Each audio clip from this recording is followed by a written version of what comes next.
Nestled just north of St. Joe, Texas, sits a hidden gem, the Blue Ostrich Winery and Vineyard. This is an amazing place with tons of award-winning wines, wonderful staff, great food, live music, and breathtaking views. This idea was hatched by Patrick and Julie Whitehead in 2011. Boy, do they have a story to tell. Julie's dad and her uncles bought property out here about 50 years ago. So the Frederick family's been ranching here since the early 60s, cattle ranching and growing hay. But they decided to try the hand at raising ostrich in the late 80s. So about 1989, they bought a pair of birds from Tanzania. I believe they were reds, not blues. Brought them over here and started basically an ostrich breeding program, and they increased the size of the herd. So the idea, you know, birds would mate, lay the eggs, the guys would harvest the eggs, take them into what is now our tasting room. Used to have a couple of big incubators, hatch the birds. The chicks would go into what is now our wine cellar, and then when they were fledglings, they would go out to gin pop, and we would sell them to other prospective ostrich growers. We had a herd of hundreds of birds, but for a couple of different reasons, they decided to get out of the ostrich business around 2003, and they sold the herd to a gentleman in Oklahoma. Came down here to get the birds in his livestock hauler. Got all the birds in except for the last 7. He said, "I'll come back and get them," and he never did. Had this notion of growing grapes. Julie's dad has been a backyard grower and a wine enthusiast for a long time. His home in Flower Mound, he's got 50 vines in his backyard. And the history of this area as it relates to grape growing, I don't know if you all know Montague County, which is the adjoining county. This is Cook. Montague's just literally a mile or so over that way. Was settled by Italians back in the 1800s who actually settled there thinking it would be a good place to grow grapes. They brought their old world grapes. Didn't work out so well, but certainly there are a lot of Native American grapes that grow in this part of the country. But what we figured out in more recent times is that most of Texas and our rugged terroir is better suited for Mediterranean style grapes, old world vines, grapes that are not necessarily household names, but in a tasting room we're able to explain, oh, you like a big hearty cab, you might like something like Montepulciano or something like that. So here in Texas we find ourselves kind of adapting to grapes like Mourvedre, Dolcetto, Sangiovese. Here we grow Tempranillo. We do have a cab block. We've made a really nice cab. It's taken a lot of work. It's taken the most work of any of the varietals that we grow. So that's kind of the story how we transitioned from ostrich ranch to winery. Julie and I got involved with the planning of the winery and the vineyard in about 2009. I was transitioning out of my other career. We raised our family in Coppell, and I worked in the corporate world. So it's a change in lifestyle for us. I said our last girl graduated Coppell High School in 2010, our youngest, Presely, who you're going to meet. And Julie and I made the transition up here. We live up here full time. We live about 1.5 miles down the road. And we love the lifestyle up here. I don't think I could ever go back to the city again. Well, let's go over to the vineyard. Yeah, okay, cool. Walk this way. You're going to meet Presely. Presely's our youngest daughter. We have 8 acres planted here at Blue Ostrich. On my left here is the Viognier that Patrick was talking about. That goes about halfway down. And then on the right is our Tempranillo, and that's 4 acres planted, and that goes all the way down. Where you were by the ostrich pens is Cabernet Sauvignon, and we have some more at the bottom of this block on the left here.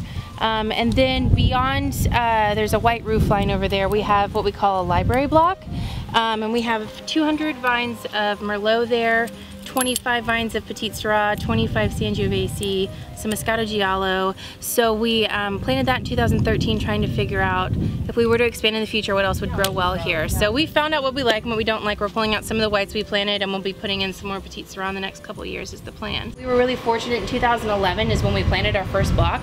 If you guys remember, that summer was 100 days with over 100 degrees. And we're like, what did we just do? We just threw our money down the toilet, you know, it was crazy. And everything we planted survived. So we made the right choice as far as what varietals and what kind of rootstock we grafted, all that kind of stuff. So difference between whites and reds. This is just basic stuff. Reds we're going to crush. It's Lucy jumping up and down on the grapes, pulverizing them, macerating them. Then you're going to ferment it on the skins. So it's skin, it's pulp, seeds, juice, everything on a red. Fermentation takes place, and when you're finished turning the juice into wine, it takes about 2 weeks, you press or squeeze the red wine off. If it's a white grape, at least the way we do it at Blue Ostrich, we don't crush whites, we whole cluster press. Someplace crush whites, we don't. You press the whites, you've got just the juice. Skins are out of here. The cows get them, we have the happiest cows in Cook County. And we take that juice and we ferment juice. So whites, no skins, working with juice only. Reds, fermented on the skin. As the heat builds up, we begin to extract the color from the skins. The inside of a red grape, just like a Thompson table grape you get at the grocery store, the inside's the same color as a white grape. Color comes from the skin. So guys, let's go into the barrel room. We'll see a work in progress in here. We come in here 2 and 3 times a day. And again, this is almost finished, but we do what's called a punch down, and this is very old world. We're pushing the grape skins back into the bottom, releasing some CO2, and keeping that skin wet. Because if the skins dry out, and you don't keep them wet, bad things can happen. As long as they're wet and we've got CO2 in there, and they're producing alcohol, they're fairly well protected. But if you just let stuff dry on there, you could get microorganisms that would create bad things. There's 2 V words we don't like. One is vinegar, of course, and the other is volatile acidity. Those are the bad acids that we don't want in wine. Here, quick. So how do you know maybe do all the work you do. Get in there.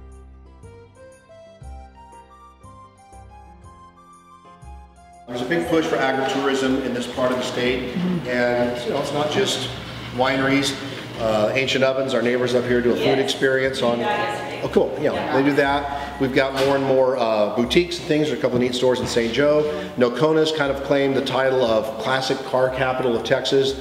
They have there's a gentleman there, Mr. Horton. He's a very successful oil man, and he collects cars. I mean, on the scale of like Jay Leno and Jerry Seinfeld collects cars. And he has put his cars in several buildings that are on display.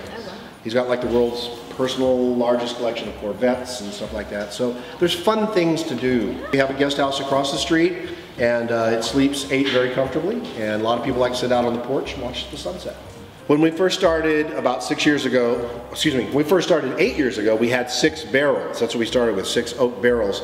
We're now up to about 70 barrels in this room, and we'll probably be adding another 30 to 40 this year, additional. Where's it bottled? That's a whole nother story. Let's go to the other building and we'll think. You know, you don't think about it, but our label is embossed. It's gold foil. This costs more than just running down and getting the cheapest label maker to make you something.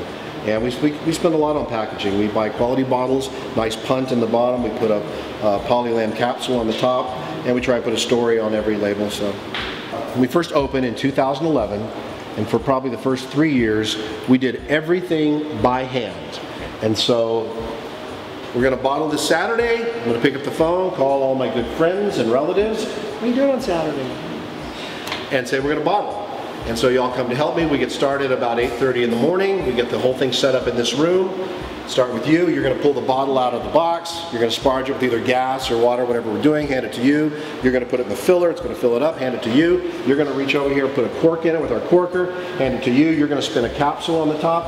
Hand it to you. You're going to roll a label on it. Hand it to you. You're going to wipe it off, put it in a box, tape the box. It literally will take all of you and me running around screaming at you and running the pump and all this stuff. If we worked all day, we finished up about 6 o'clock at night, and we worked hard and didn't have any problems, we might have 150 cases of wine. So a lot of people ask us how we sell our wine. Like, can I find you in Total Wine? Can I find you in grocery stores? No, we primarily sell here out of the tasting room. That's what we chose.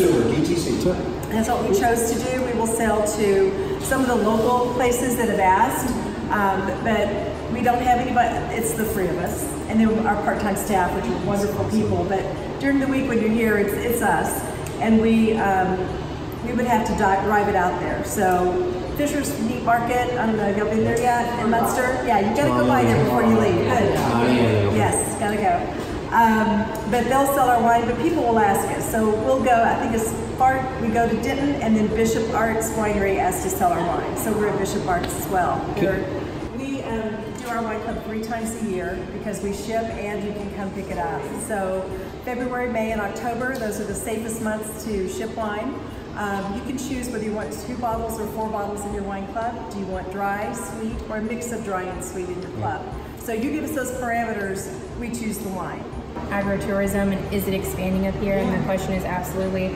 Last year, there were 2 or 3 more wineries within like 60 square miles that opened up, and there's more opening up now.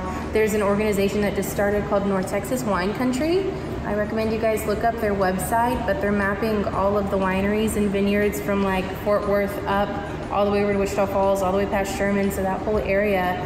So you can go look and see everybody's story on there. And we have a wine trail coming up in October. I think it's like $40 for a ticket, and you get a passport, and you can go to all of these wineries.